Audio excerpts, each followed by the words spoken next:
NCB times ಮೀಡಿಯಾಗೆ ಸ್ವಾಗತ. ನಾನು ದರ್ಶನ್ ಹುಣಸೂರು. ವಾಹನ ಸವಾರರೇ ಎಚ್ಚರ, 5 ಸಲ ಸಂಚಾರ ಉಲ್ಲಂಘನೆ ಮಾಡಿದ್ರೆ ಡಿಎಲ್ ರದ್ದು. ಜನರಿಗೆ ಆಹಾರ, ಬಟ್ಟೆ ಮತ್ತು ವಸತಿ ಹೇಗೆ ಅತ್ಯಗತ್ಯನೋ ಅದೇ ರೀತಿ ಚಾಲನಾ ಪರವಾನಗಿ ಅಥವಾ ಡಿಎಲ್ ಅನ್ನುವಂಥದ್ದು ಕೂಡ ಯುವ ಜನರಿಗೆ ಅತ್ಯಗತ್ಯವಾಗಿದೆ. ನೀವು ಕಾರು ಅಥವಾ ದೊಡ್ಡ ವಾಹನವನ್ನ ಖರೀದಿ ಮಾಡೋದಕ್ಕೆ ಸಾಧ್ಯವಾಗದೇ ಇದ್ರೆ ನೀವು ಕನಿಷ್ಠ ಸ್ಕೂಟರ್ ಅಥವಾ ಮೋಟಾರ್ ಸೈಕಲ್ ಅನ್ನ ಪಡೆದಿರ್ತೀರಾ. ಈ ವಾಹನಗಳನ್ನ ಓಡಿಸೋದಕ್ಕೆ ಡಿಎಲ್ ಅತ್ಯಗತ್ಯ. ನೀವು 1 ವರ್ಷದಲ್ಲಿ 5 ತಪ್ಪುಗಳನ್ನ ಮಾಡಿದ್ರೆ ಕೇಂದ್ರ ಸರ್ಕಾರದ ರಸ್ತೆ ಸಾರಿಗೆ ಸಚಿವಾಲಯವು ಇತ್ತೀಚೆಗೆ ಮೋಟಾರು ವಾಹನ ನಿಯಮಗಳಿಗೆ ತಿದ್ದುಪಡಿಯನ್ನ ತಂದಿದೆ.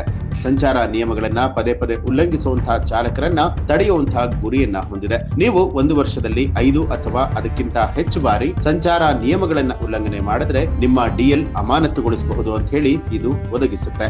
ನಿಮ್ಮ ಡಿಎಲ್ ಅಮಾನತುಗೊಳಿಸಬಹುದು ಅಂತ ಉಲ್ಲೇಖವನ್ನ ಮಾಡಲಾಗಿದೆ. ಡಿಎಲ್ ಅಮಾನತು ಅಂತ ಹೇಳಿದ್ರೆ ನಿಮ್ಮನ್ನ 3 ತಿಂಗಳ ಕಾಲ ವಾಹನ ಚಲಾಯಿಸದಂತೆ ನಿರ್ಬಂಧಿಸಬಹುದು. ಪರವಾನಗಿಯನ್ನ ಅಮಾನತುಗೊಳಿಸುವಂತಹ ನಿರ್ಧಾರವನ್ನ ಪ್ರಾದೇಶಿಕ ಸಾರಿಗೆ ಕಚೇರಿ ಅಂದ್ರೆ ಆರ್ಟಿಒ ಅಥವಾ ಜಿಲ್ಲಾ ಸಾರಿಗೆ ಕಚೇರಿ ಡಿಟಿಒ ನಂತಹ ಪರವಾನಗಿ ಪ್ರಾಧಿಕಾರವು ತೆಗೆದುಕೊಳ್ಳುತ್ತೆ. ಚಾಲನೆ ಕಲಿಯುವಂತದ್ದು ಈಗ ಇನ್ನಷ್ಟು ಬಹಳನೇ ಮುಖ್ಯ ಅಂತಲೂ ಹೇಳಬಹುದು. ಈ ಮೊದಲು ಏನಾಗಿತ್ತು ಆಗಿದ್ರೆ, ಈ ಹಿಂದೆ ಚಾಲನಾ ಪರವಾನಗಿ ನಿಯಮಗಳು ಪರವಾನಗಿ ಪ್ರಾಧಿಕಾರದ ಅಮಾನತುಗಳಿಗೆ ಕಾರಣ ಆಗುವಂತಹ ಕಾರಣದಿಂದಾಗಿ 24 ವಿಚಾರಗಳನ್ನ ಪಟ್ಟಿ ಮಾಡಿತ್ತು. ಇವುಗಳಲ್ಲಿ ವಾಹನ ಕಳ್ಳತನ, ಪ್ರಯಾಣಿಕರ ಮೇಲೆ ಹಲ್ಲೆ, ಪ್ರಯಾಣಿಕರನ್ನ ಅಪಹರಿಸುವಂತದ್ದು, ವೇಗದ ಮಿತಿಯನ್ನ ಮೀರುವಂತದ್ದು, ಓವರ್ಲೋಡ್ ಮಾಡುವಂತದ್ದು ಮತ್ತು ಸಾರ್ವಜನಿಕ ಸ್ಥಳದಲ್ಲಿ ವಾಹನಗಳನ್ನ ಬಿಟ್ಟು ಹೋಗುವಂತದ್ದು ಸೇರಿದೆ. ಈ ನಿಯಮಗಳನ್ನ ಜಾರಿಗೆ ತರಲಾಗಿದೆ ಯಾಕಂತ ಹೇಳಿದ್ರೆ ಸಾರ್ವಜನಿಕರಿಗೆ ತೊಂದರೆ ಅಥವಾ ಅಪಾಯವನ್ನ ಉಂಟು ಮಾಡುತ್ತೆ ಅನ್ನುವಂತಹ ಕಾರಣಕ್ಕೆ. ಈಗ ಹೊಸ ನಿಯಮಗಳ ಅಡಿಯಲ್ಲಿ ಹೆಲ್ಮೆಟ್ ಧರಿಸುವಂತದ್ದು, ಸೀಟ್ ಬೆಲ್ಟ್ ಧರಿಸುವಂತದ್ದು ಮತ್ತು ಕೆಂಪು ದೀಪವನ್ನ ದಾಟುವಂತದ್ದು ಮುಂತಾದ 5 ಅಥವಾ ಅದಕ್ಕಿಂತ ಹೆಚ್ಚು ಬಾರಿ ಸಂಚಾರ ನಿಯಮಗಳನ್ನ ಉಲ್ಲಂಘನೆ ಮಾಡೋದ್ರಿಂದಾಗಿ ಸಂಚಾರ ಪರವಾನಗಿ ಅಮಾನತುಗೊಳಿಸುವಿಕೆಗೆ ಕಾರಣ ಆಗಬಹುದು.